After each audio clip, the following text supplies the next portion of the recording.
slowly come to the floor.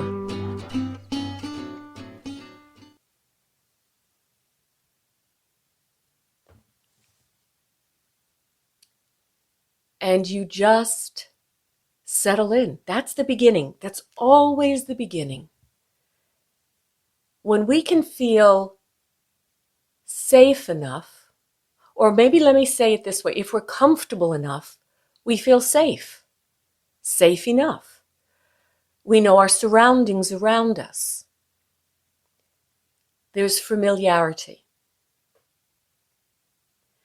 And we begin lessons this way, instead of just dive in. Because what we're really doing is coming back into ourselves. And this is a skill we haven't been honing most of our lives. We did it as infants. We kept doing it until we hit a certain age of development. And then everything was a push to go forward, to keep escalating, move, move, move. And because we needed time to develop and be cared for, we were very willing to adapt to another authority telling us what we should do. Sometimes we resisted it. Other times we just acquiesced. So we're coming back into this process that we learned a long, long time ago. In fact, we might have forgotten we learned it. But we're still there. And so you always begin in sensing and feeling yourself. And when someone says they're not comfortable on their back, I say, well, what position are you comfortable in? Because that's where you begin. Always feeling what you can do. Too much of our culture has taken us into the place of what we can't do. And that's where we start, with the negative. I want to transition that to what we can, especially when there are a lot of constraints. There's a lot of things that take away some of this freedom. And we will adapt. We are adapting. So you notice as you rest on your back, the floor gives you feedback. It's a feedback loop. The contact you make. Where is it similar? Where is it different? Sometimes it's similar, we know ourselves that way, but then I question, where is it maybe subtle, slightly different, that we begin to notice it's a little different there. It's a little different there. And even if it's not, it's okay. Now, we're going to continue in the themes of this gentle twisting. Gentle twisting. You get to decide, because I will continually encourage you to do less. But it will have a blend of twisting and rolling. And rest often. This is not about the more we do, the better we'll be. Yes, if you want to get better at a specific skill, once you know the how, then you practice. But while you're figuring something out, go slow enough so that we don't trip into another habit. Oh, I think we're doing that, and oh, we're not. Very slowly, listening to the process. And I'm going to have you do it first because I have some of you with your legs long. Roll your head a little from side to side. Not to the limit, to the place that it just feels so simple, negligible. And notice, do I always roll my head to the same side to start? And am I rolling that it's equal from one side to the other, or I'm exploring one side feels easier, I go further, the other one less? I sometimes refer to the experience we could have as, oh, I'm rolling downhill, that's the side I started with, and I'm rolling uphill. And now, with still your legs long, unless that's not comfortable, place your, well, you start first with the hand that feels best. You're going to take your hand, one of them, that elbow will bend out to the side, and you're going to place your hand flat onto your forehead, as if your forehead was a ball. And the elbow of the arm you chose is out to the side. And now slowly, imagine I'm right there with you. Your hand is flat, so that as there is this gentle rolling of your head, it's as if I was right there holding those fingers that are flat, beginning to pull your fingers to roll your head in the direction the fingers are oriented. I could also do it where you think that I am gently pushing into your elbow just a little to roll your head with your hand, and then we reverse it. Whether I'm pushing into your fingers to push your head rolled back, or whether I pull gently in that elbow. But the rolling of your head, very small, is a byproduct of your hand. A flat hand rolls your head.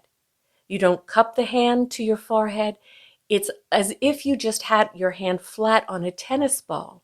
And as you rolled that tennis ball a little bit this way and that way, you'll notice your elbow moves, your fingers move further off of your forehead, and then you return. Good. And then bring that arm down. Notice the one you chose to start with. And then slowly use the other arm and roll your head this way. Feel what's different. Feel what's different.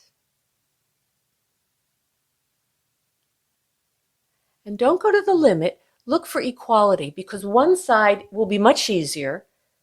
It's as if you're pushing a little and you're pulling a little bit with the skin of your fingers on the skin of your forehead, skin, tissue, bone.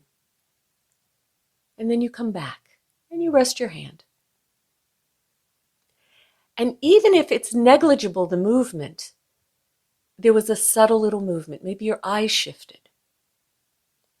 Slowly bring your feet to stand. Rest your arms and bring your feet to stand.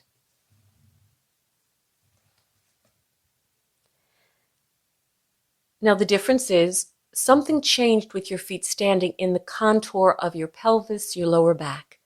And maybe as you brought your feet to stand, you noticed there was a little push up through your spine. And now just again with your feet standing, compare the difference. Use one hand to roll your head a little. You're looking more for the equality from whichever side you start, and you return through the middle and you reverse. Make it small. What's different? All you did was stand your feet. And yet it's different. And then after you've rolled your head once or twice with this hand, then change your hands and roll with the other hand.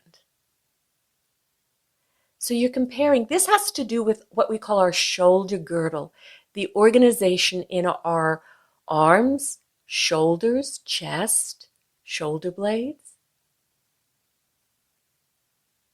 Good. And then rest. You don't have to do a lot. You do enough that clarifies, yep, was I able to do a symmetrical movement? Small. I'm not looking for big. Small. Was it easier with one hand compared to the other?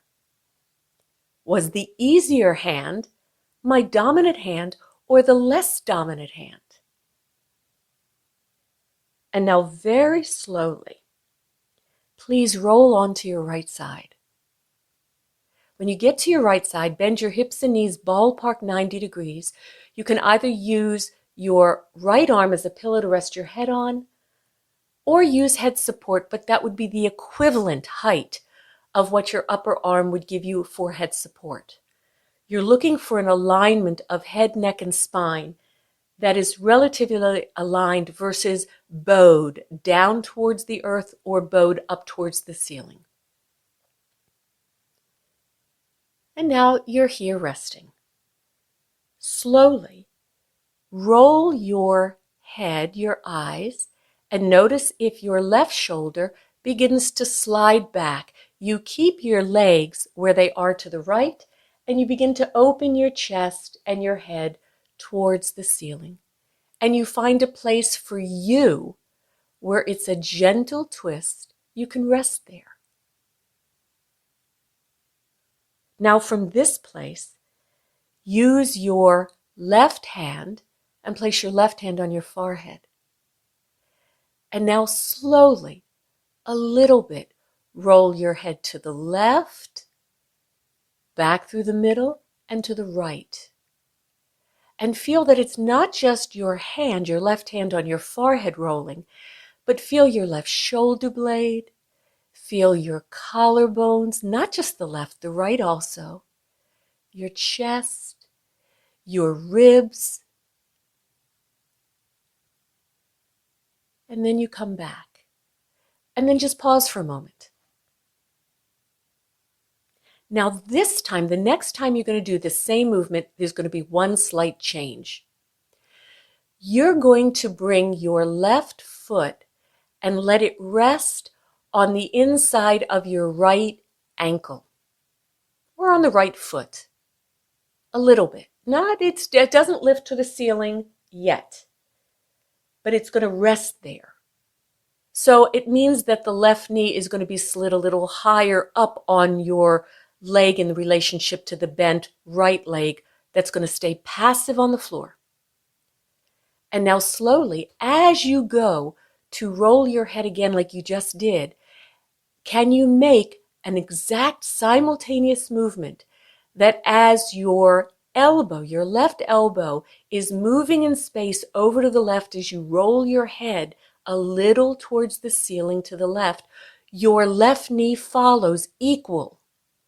And as you roll your head back to the neutral, and you roll your head a little bit more towards the right, towards the floor, your left knee is also following equal. So it's best to make a small movement instead of a large movement. Right now it's just the movement of the left elbow with the left knee.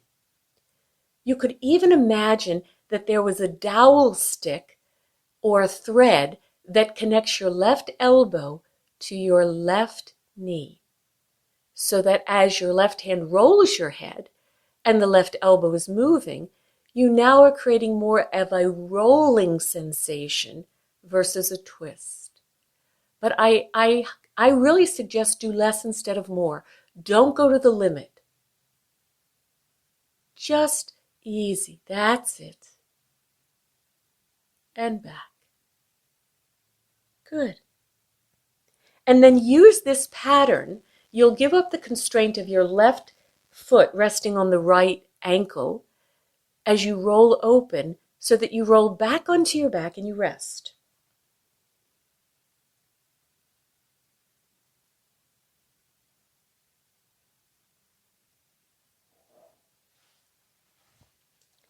And you rest for a moment so that you begin to discern, oh, what's my contact like? What does this feel like? And does one side of my chest feel different in its contact with the floor than the other? Is it just your chest? Or has it rippled further down through you? And then slowly begin to gather yourself up, fold and roll to lie on your left side.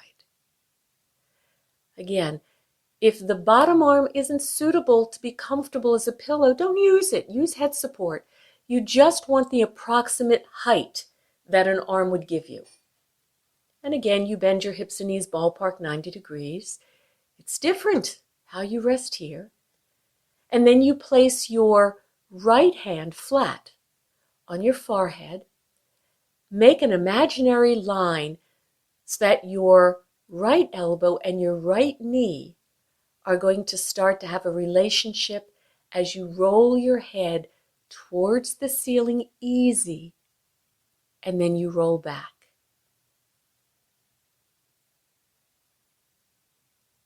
And then add in, if you haven't added in, that your right foot rests on your left ankle.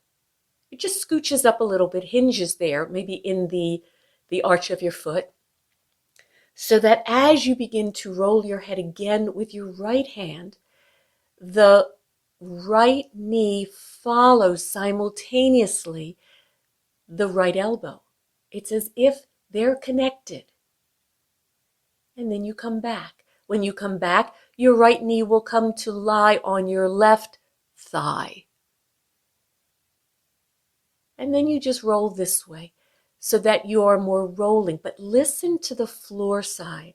Listen to the ribs on your left side, that as you start to roll your head towards the ceiling this way, can you begin to feel your left shoulder blade?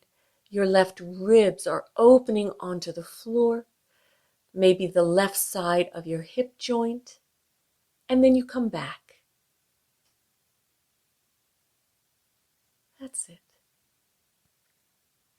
You notice how similar, how different this is from when you were on your other side. And then use this pattern to unfold you and lie on your back. Use the head and you come back. Good. If anybody has difficulty in your palm of your hand resting on your forehead to roll it, and you explored the back of your hand, that's okay too. The back of the hand has the knuckles. It doesn't have all of the padding of the skins. It doesn't also have the same amount of sensory nerve endings. So you're awakening these sensory nerve endings to the quality of how you roll. And then you rest. And you ask the question again, what's different? What's the same? You're always looking for ease. And when something for someone isn't as available, once you get the image of it, you can imagine it because your nervous system is already firing those neurons just prior to someone visually noticing. But you feel it activate. That's why dreams can wake us up startled or wake us up with, oh, I want to go back to that dream, because it's alive in our nervous system. Slowly roll back onto the right side.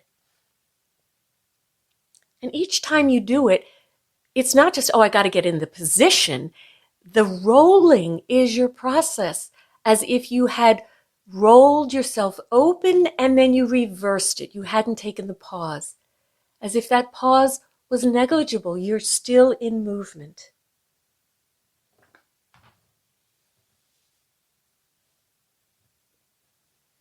Now this time, bring your head with your arm towards the ceiling. So you put your left hand on your forehead and you're going to roll your forehead towards the ceiling. Your left elbow will go out to the left. At the same time, you bring your left knee towards the ceiling.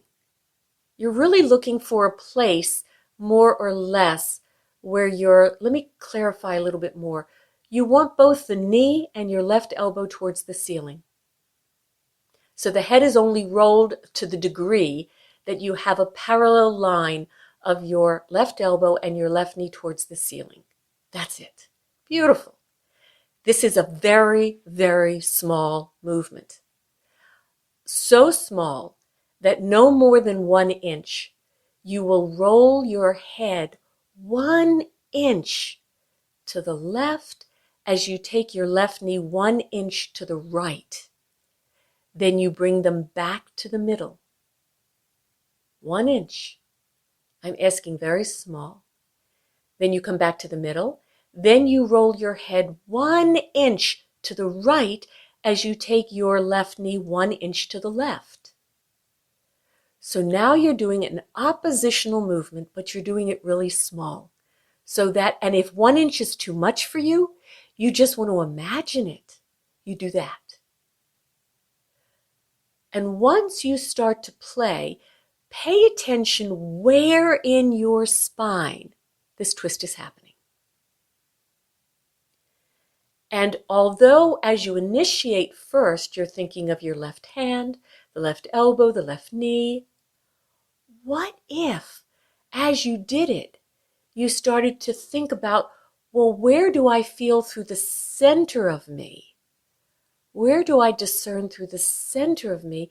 There is that railroad track where certain vertebrae are rotating in one direction, but below that switch off, they're rotating in the opposite direction, but tiny.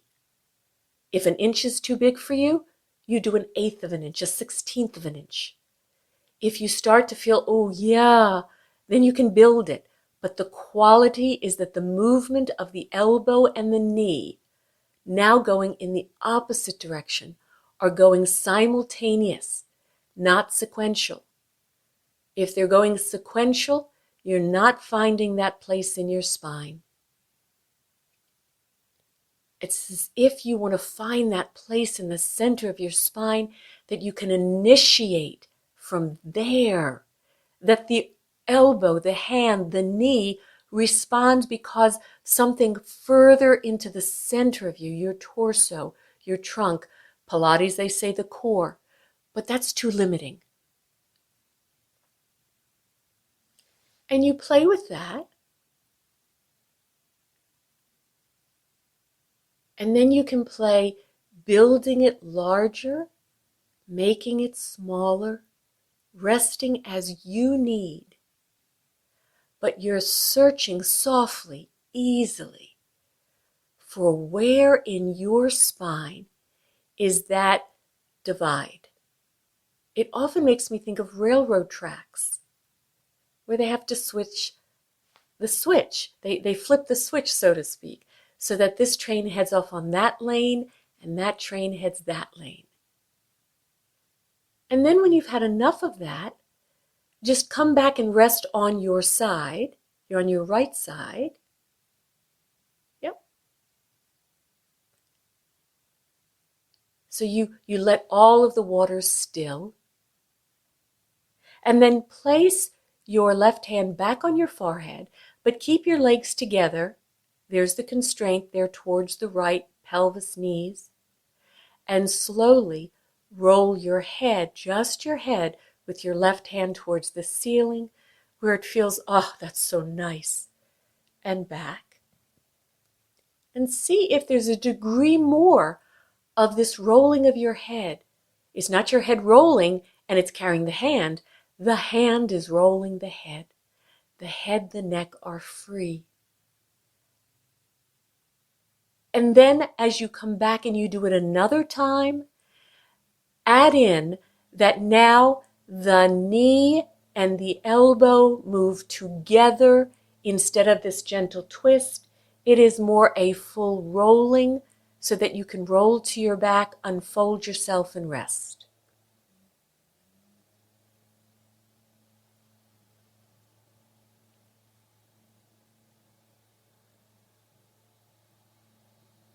And notice your contact.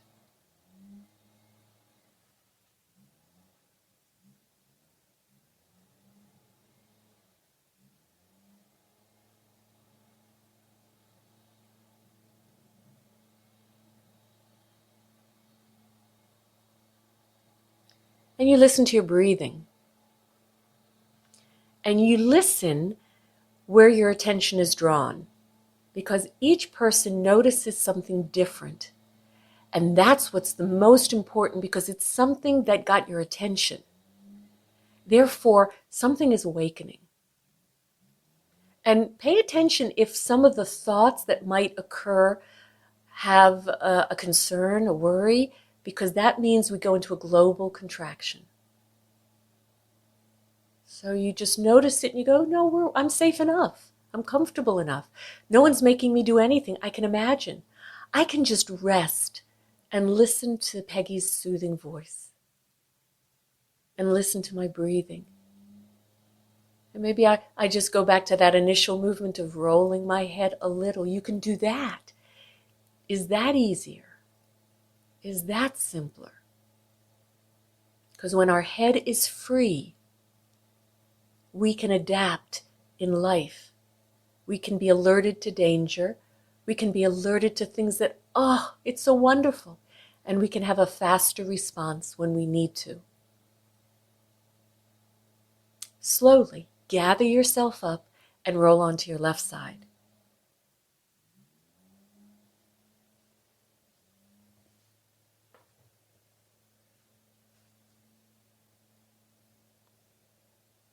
And you organize yourself so that you bring your right hand on your forehead, but you want your right elbow, and you will organize your right, maybe the sole of your foot rests on the ankle of your left foot, that you want to bring your right elbow and your right knee aligned with each other towards the ceiling. And therefore, you roll your head only the amount that you need, but keep the hand flat so that the fingers, the pads of your fingers, are not cupped onto your forehead. They're just facing the floor. They're pointing to the floor. And then slowly begin to, first, an equal amount, just roll your head with your right hand so that your right elbow and your right knee move a little bit to the right and back towards the center and a little to the left. And it's a rolling, but you do it small because you want your elbow and your knee to stay together as if there's a dowel stick connected right now. It's a rolling, and pay attention to the floor side, the left side. Even if you rolled 1/8 of an inch, feel that 1/8 of an inch that changed with your surface on the floor, whether it's the ribs or the beginning of feeling the edge, the outside edge of your left shoulder blade.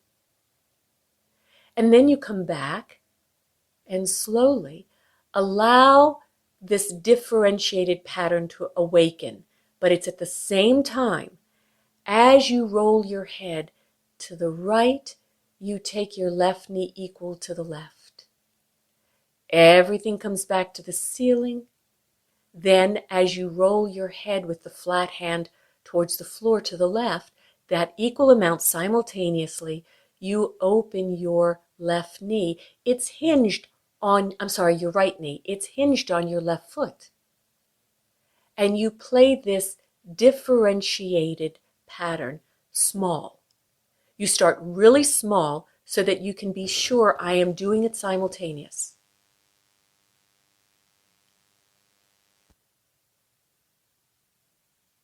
And then once that gets clear, whether you're rolling, then you start the differentiated pattern with the elbow and the knee, same amount, same timing, but they're going in the opposite direction.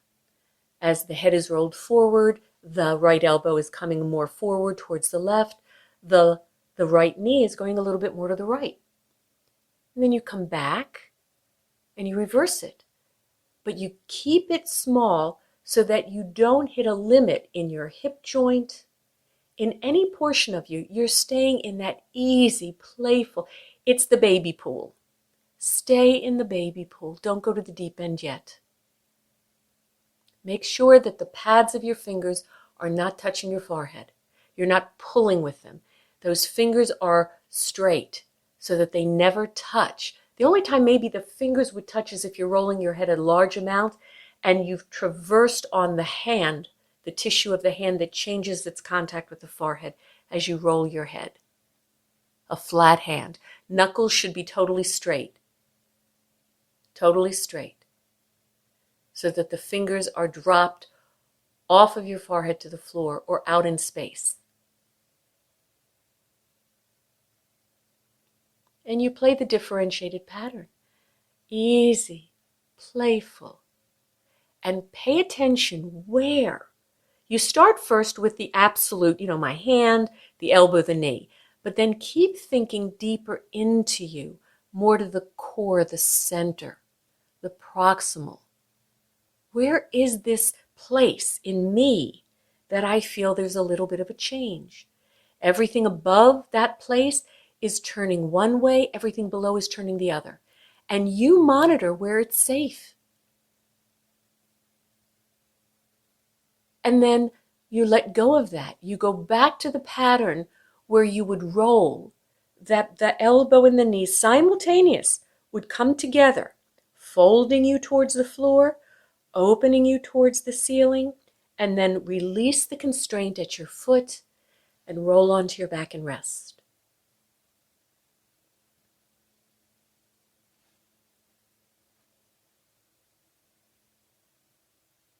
Many years ago, I had worked at a PT office for quite a while. And I had one woman there, and I also had another woman here in my private studio that, because of a very significant scoliosis when they were children, their parents decided to have their entire spine fused. It's called a Harrington rod. But let go of the exploration, come and rest on your back, because we've got more to play with. So you let go of the explorations, you roll to your back, and you rest, unless you're choosing to rest elsewhere. Now, when a person has this happen, there's always going to be effects. And one woman was fused from C1, no, I'm sorry, it was C7. It was C1 to S1, C7 to S1. So the very nape of her neck all the way down her spine to the sacrum. Another one was fused, I think, at T3 down to S1. And I remember they would say they can't rotate. And I went, yes, you can. But it's very tiny, and more it's rolling. But you can, the smallest amount. If you do too big, you're going to have problems. I also had a gentleman at the gym, similar situation. Do less. But there's the tiniest amount of movement in a certain plane. It has to be, or else you wouldn't be able to live your life. You wouldn't be able to breathe. So you just do small. And especially when you have issues that you know, people have diagnosed me and they've told me all of this bad stuff, breathe, relax, listen to the natural breath that moves through you, that moves you. Gentle, easy. You listen to what's different. Now, slowly, anything that I describe that is not really clear, just pause for a minute. I will keep describing it. So very slowly, please return and lie on your right side.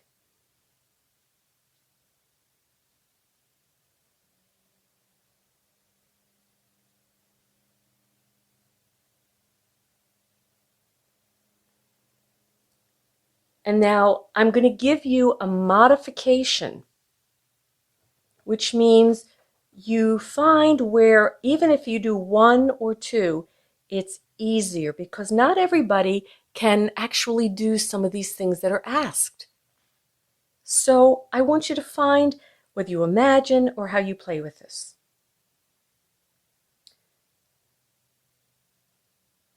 You're going to go ahead and bring your left arm towards the ceiling. Now, slowly with your left arm, just let's do it this way. Take your left arm and begin to move your left arm a little bit back behind you and slide it in the air down in the direction of your feet. But not so far back, more down. That's it. So you just take your left arm down in the direction of your feet, a little behind you, and then back up towards the ceiling. If it feels easier for you, don't take it a little back, just direct it downward, as if you're going to lay your left arm long on your left hip. That's it. That's it. Just get familiar with that movement and make it easy. And pay attention if your left arm wants to create a little rotation, so that something in your left shoulder joint feels, that's easier, that's nicer. Good. Now, go ahead, and I'm going to tell you what the directions say, but you get to decide if you're going to modify it. The directions say, I would say, stand your left foot on your right knee. And therefore, did your left knee go towards the ceiling? Bring your left knee towards the ceiling. That's it. And now, the directions say, can you bring your long left leg towards the ceiling? But if that's difficult, just bend your knee a little closer to you so that your left foreleg is dangling in the air, as if it were going to be a long leg straightened towards the ceiling. If it's available, you can do it, but you have to rest. Now bring your left arm back so you've got the plane of your left arm and your left leg. But if you want to bend the knee and let the left lower leg dangle, that's fine. Now slowly begin to take both at the same time, your left hand and your left leg down, and then back up. That's it. Beautiful. Down, and then back up. And then when you come up, you can take them, but simultaneous, the same amount, a little further up. That's it. And if bending the knee in one direction makes it simpler, easier, do it. But don't do it like exercise. Do it like, where am I moving? So you take them both down and then both up. And feel your contact on the floor on the right side. Good. And then just rest. But the bottom right leg should be bent at all times. That's your base of support. That's your base of support. If you straighten the bottom leg also, that's going to make you a little bit more wobbly. I'm going to suggest you are holding a little bit. Once again, return to that position. Bring your left arm towards the ceiling, your left leg, or modify. And now begin, instead of going down and up with them, begin to take your left arm back behind you and the left leg in front of you. So left arm back behind you is behind you. Not overhead. It's behind you.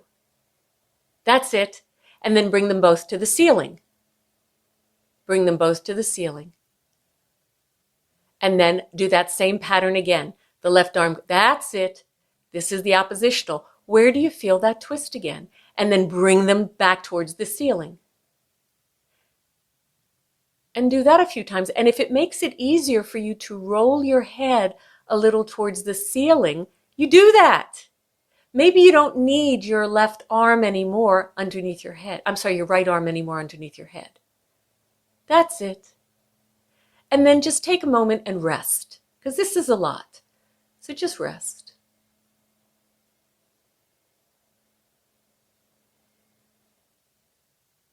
And listen to your breathing. And where was it through the center of you were working, or could you work, so that the limbs seemed light? It wasn't this big muscular, And even if you just imagine it with bending limbs, bending elbows or knees, or straight, it's all possible.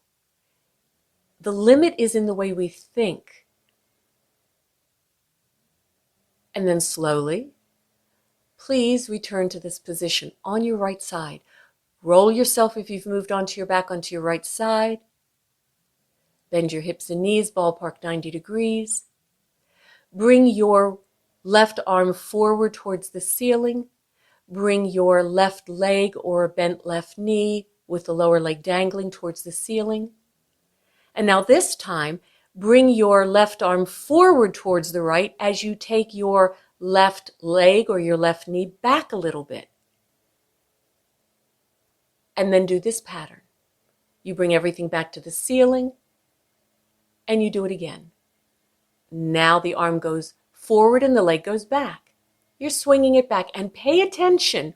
Where in your spine? Where is this place? And then you pause and rest for a moment on your side. So you don't need to do a lot. You do 1, 2, 3, pausing in between, because the idea is to ask, Where through the center of me is this initiation? I also like to think of the old-fashioned washing machines. They gyrate. I even have a new practitioner, Sue knows her, one of her colleagues, and she actually does gyrotonics, it's called. So yeah, guess what the next one is? Bring your right, you're on your right side, bring your left arm and your left leg towards the ceiling, whatever modification. Now begin to alternate. Once the arm goes back behind you, the leg comes in front of you, they both join at the ceiling together, then the arm goes forward, the leg goes back. And what do you want to do with your head? Does your head stay towards the right? Does your head want to be towards the ceiling? Does your head want to move with the arm or the leg? And where through the center of you? And notice when the arm goes back, would the palm be easier to be towards the ceiling? And when the arm goes forward, would the palm be easier towards the floor? Listen to your shoulder joint. And then use this pattern, maybe when you bring arm and leg towards the ceiling, just to let it go, roll to your back and rest.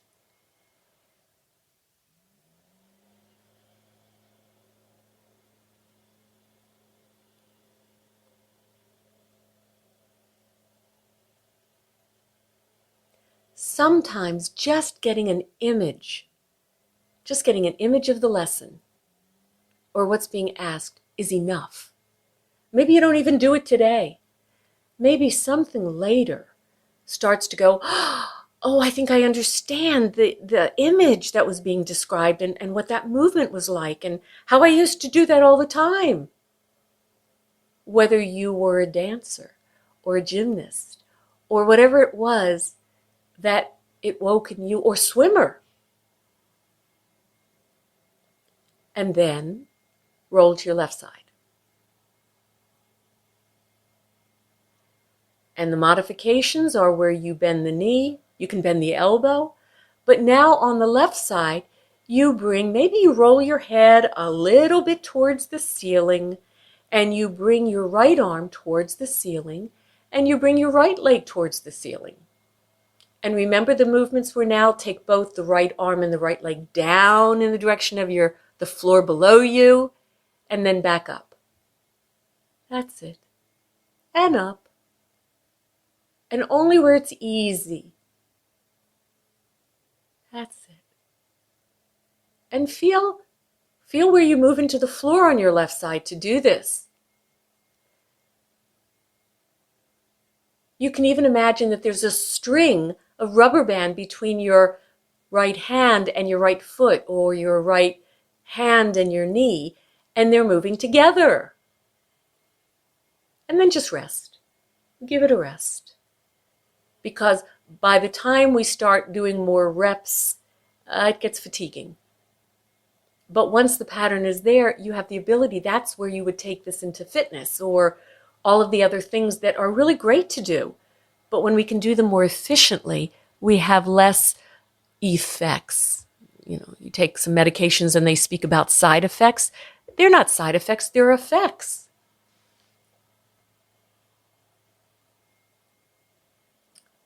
And then slowly return. You're on your left side, bring your left arm, your left leg, or whatever modification towards the ceiling. And now begin to take the arm back behind you as the knee goes or leg goes forward. And then change it back to the ceiling, simultaneous.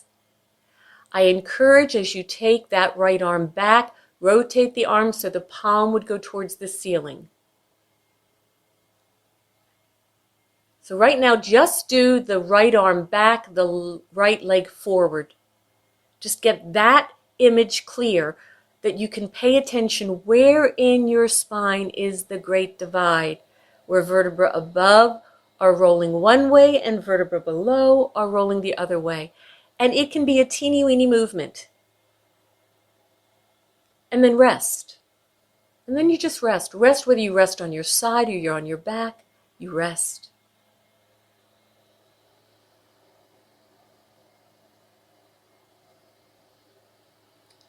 Your breathing will indicate if you moved a little bit more into, okay, we're doing some reps now and exercise, which is not wrong, but let it quiet.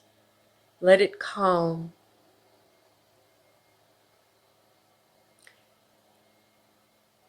Bring your right arm and your right leg back towards the ceiling. And now reverse that pattern. So it means as the right arm comes forward, the palm of the right hand is facing the floor. You don't have to touch the floor. You want to stay parallel to it. And you take your right leg back. You swing it back a little bit and listen to your hip joint. Your hip joint will do something, the ball of the femur in the socket.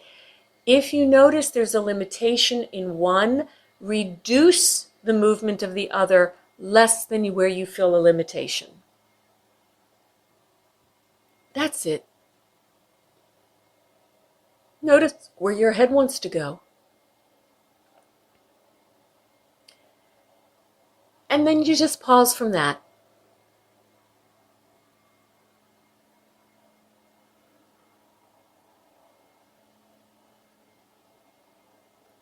And then you come back. Right arm, right leg towards the ceiling. And now you alternate, but you bring the arm parallel to the ground, the leg relatively parallel, less. And you just, as you take the right arm forward to the left, the right leg goes back where it's possible. If it's limited, reduce the amount the right arm comes forward. They both come back to the ceiling.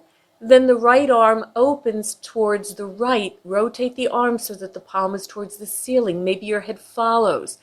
And the right leg comes forward to the left. And you make that alternation. And using a bent knee, using a bent elbow, fine.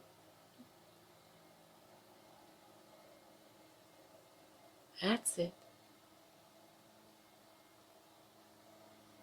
And then slowly let that go. Roll onto your back and rest. Maybe if you're in the moment of doing it, you find a way to circle around yourself and roll onto your back and rest.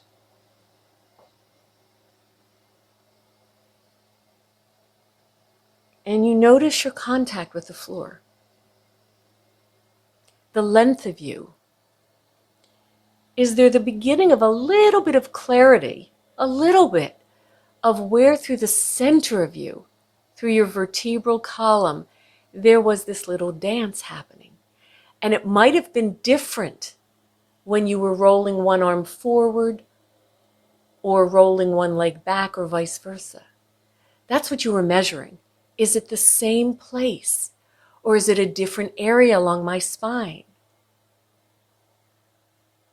And what was different when I had both the arm and the leg going down in the plane of the ceiling and then back up. They weren't going in opposition. They were both following each other. But let's see what all of this might have done. You roll onto the side that you feel is most comfortable for you. It's right or left. And notice which side you choose. And notice how you rolled there. And now bend the hips and knees ballpark 90 degrees and just keep them there. That's it. But place the top hand, the arm, the top hand flat like a soft board on your forehead.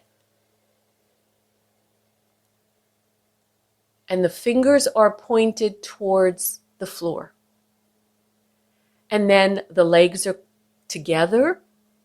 And all you do is that first reference movement we did in the very beginning. Roll your head towards the ceiling and back towards the floor. And the hips, the knees stay towards the side you organized yourself. Is that twist where you feel in your spine a similar twist that you felt when you were playing with many of these explorations? And then go ahead and couple the movement of rolling your head with the knee, the same side knee, lifting. That would slowly release the constraint at your ankles, roll onto your back, and then roll to your other side.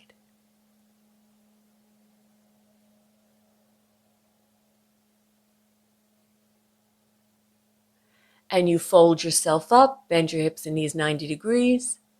Place the top arm now on your forehead. It's a straight, flat hand, but soft. I don't want it to be like a brick, like a board, but soft. You know, like the moving mats or the kneeling pads we use in Feldenkrais. Soft. And now with the legs constrained, one on top of the other, roll your head with your hand, a flat hand. Let your eyes follow. And pay attention. Is it the same area? Is it different?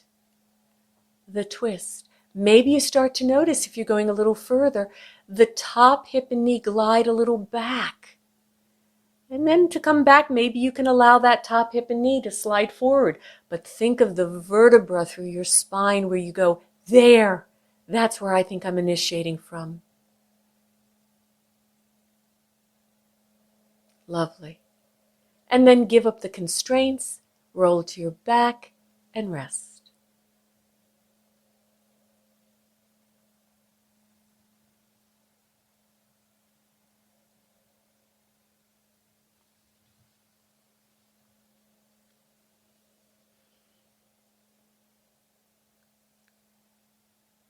And notice your contact. And notice your breathing. Notice the length of you, your sensations, your experience. And then slowly roll by way of one side.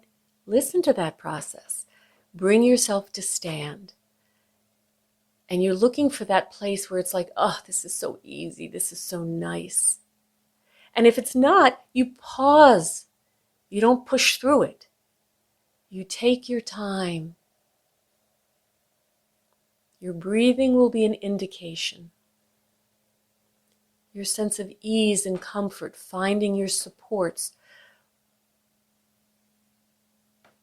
And you come up in your own time.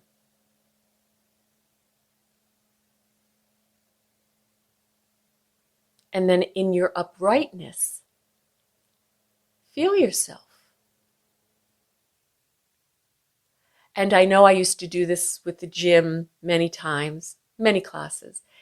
Think about being a kid. And we're so excited. We just sort of start to, we're so excited. Sometimes we jump for joy. There you go. You just start to, you can jump for joy, the little pum, pum, pum. You can spiral your arms around you, but think like a washing machine. Your spine is initiating it. And feel the difference if you think of, no, my arms are doing it, and it's spiraling into the center of me. And then think about from the center of you out. There you go. And have a little walk. And there are only a few of us today. Enjoy this process. Enjoy the sensations. And enjoy your day.